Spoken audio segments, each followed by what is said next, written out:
J'aimerais trop qu'elle m'aime, mademoiselle. Qu'est-ce que tu fous? Je fais un truc. Tu fais plus de vidéos? Ah si, mais que le Covid et tout, y a plus grand chose, du coup j'attends que le sport redémarre quoi. Tu te fous de ma gueule, ça fait des semaines que ça a repris. Ah bon, je savais pas.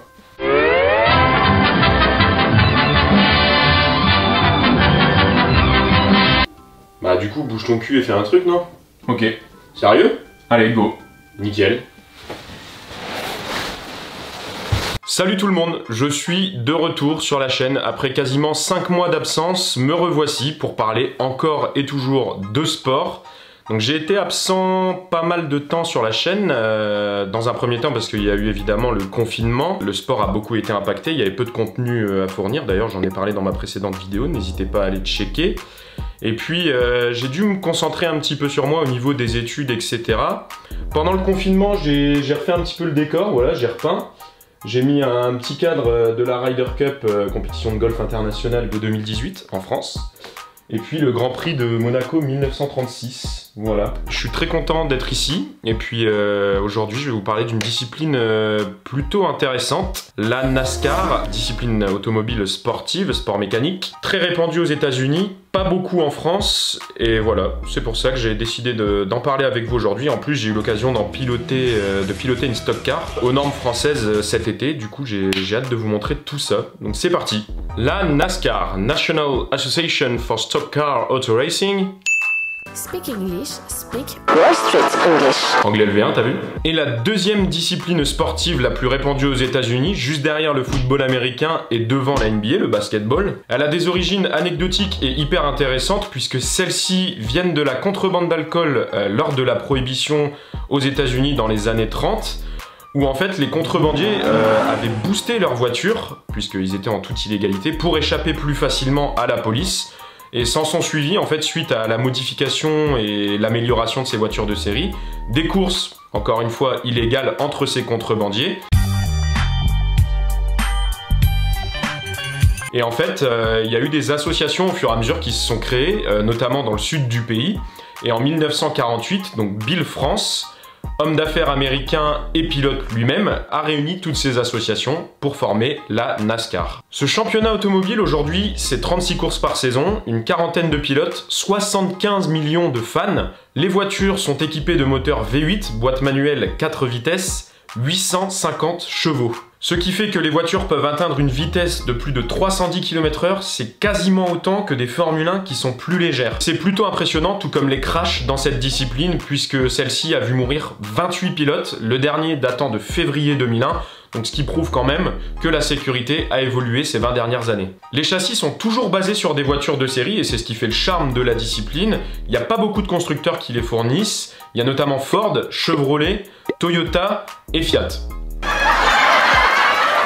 C'est bien évidemment faux pour le dernier, il n'y a que les 3 premiers que j'ai cités, 2 constructeurs américains et un japonais. Une saison de NASCAR se déroule en 2 parties, les 26 premières courses avec un classement et une attribution de points bien spécifiques qui vont permettre de dégager 16 pilotes qui vont s'affronter sur les 10 dernières courses de la saison et jouer le titre. Donc ce qui m'impressionne lors de ces courses, c'est évidemment la vitesse, mais c'est surtout les pit stops, puisqu'il n'y a que 7 personnes qui sont autorisées à intervenir sur la voiture lors de ces arrêts, et ça va quand même à une vitesse folle, et je trouve ça hyper impressionnant.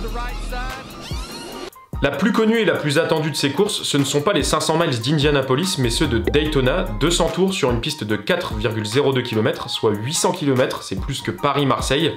Il ne faut pas confondre avec les 500 miles d'Indianapolis, car cette course existe bel et bien et est plus populaire à l'international que les 500 miles de Daytona, sauf qu'elle est courue par une autre catégorie automobile qu'est l'IndyCar. Maintenant, je vais vous parler de mon expérience de pilotage. Nouveau Pierre Gasly. En France, il y a beau avoir beaucoup d'offres de stages de boxe pour piloter des supercars style Ferrari, Aston Martin, Lamborghini, etc. Il n'y en a pas beaucoup qui proposent du pilotage de stock car, et c'est pour ça que je suis assez content d'avoir pu piloter ce genre de voiture parce que ça se fait plutôt rare. La voiture que j'ai pilotée, elle a un châssis de Ford Taurus, une boîte manuelle de vitesse et une puissance de 450 chevaux.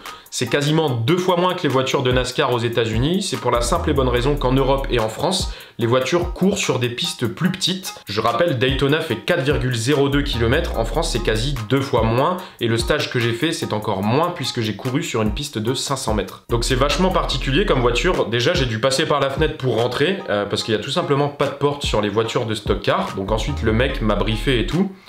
Et en gros, il m'a expliqué, c'est que déjà, il y a 3 pédales comme dans une voiture normale, mais en fait, la pédale d'accélérateur, c'est un étrier, du coup, ton pied droit se met dedans et il reste, et ton pied gauche sert et pour le freinage et pour l'embrayage. Donc c'est vachement particulier parce qu'en fait, les vitesses, c'est première, neutre et deuxième. Donc en fait, tu dois passer la première pour tout simplement démarrer la voiture, etc. Donc, pied gauche, embrayage. Et ensuite, une fois que la voiture est bien lancée, tu passes la deuxième en passant par le neutre, et là tu fonces, et tu dois freiner du pied gauche. Quand il m'a dit ça, le mec, j'étais pas bien. Freiner du pied gauche, les gars. Vous avez déjà essayé de freiner du pied gauche avec votre bagnole? Les sensations dans la voiture et sur la piste, je trouve qu'elles sont assez uniques parce que déjà, dès la première accélération, comme je vous disais, j'ai dû passer par la fenêtre parce qu'il n'y avait pas de porte, mais il n'y avait pas de vitre non plus. Et du coup, au moment où j'ai accéléré, je me suis pris toute la poussière de la piste dans la gueule. Et du coup, je crois que j'ai pas arrêté de cligner des yeux et j'ai pleuré tout le long de la session. Et dès le premier virage, j'ai senti en fait que la voiture, elle tournait hyper bien à gauche parce que je me suis dit, bah c'est normal, en somme, la voiture fait que tourner sur l'ovale. Mais je me dis, les voitures de NASCAR, c'est pareil, elles font, grossièrement dit, que tourner en rond. Donc je me dis, est-ce que le volant peut tout simplement tourner de l'autre côté ? Je pense que c'est une question qui se pose. Hein. Si vous avez la réponse, n'hésitez pas à le dire en commentaire. Perso, je pense que oui, elles peuvent tourner à droite parce que, en vrai, ça serait hyper chiant pour les amener sur circuit et tout, mais sait-on jamais. En vrai, si vous avez la réponse, n'hésitez pas. En vrai, c'était une bête d'expérience. J'ai direct eu envie de faire une vidéo dessus quand la session s'est terminée. Et ce qui est bien avec ce stage, j'ai rien contre les Smartbox, mais en fait, quand tu prends une Smartbox pour piloter, style, comme je disais tout à l'heure, une Ferrari, une Aston Martin sur circuit, t'as un pilote à côté de toi pour te restreindre, ce qui est logique, tu dois faire attention à la voiture, mais il te limite un peu dans ta conduite et ta vitesse. Alors que là, le stage que j'ai fait, la stock car, il n'y a qu'une place. Du coup, le mec était au talkie sur la piste, et moi j'étais à l'oreillette dans la voiture, et dès qu'il sentait que t'étais à l'aise, bah, tu pouvais tout simplement lâcher les chevaux, et je trouvais ça extraordinaire, parce que du coup, tu t'en profites encore plus.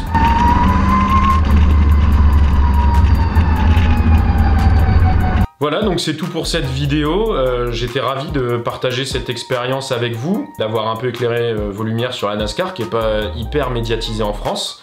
N'hésitez pas à vous abonner, la petite cloche, le petit pouce bleu et les commentaires. Voilà, sportivement. Ciao! Bella ragazza. Andrea Pirlo. Italia!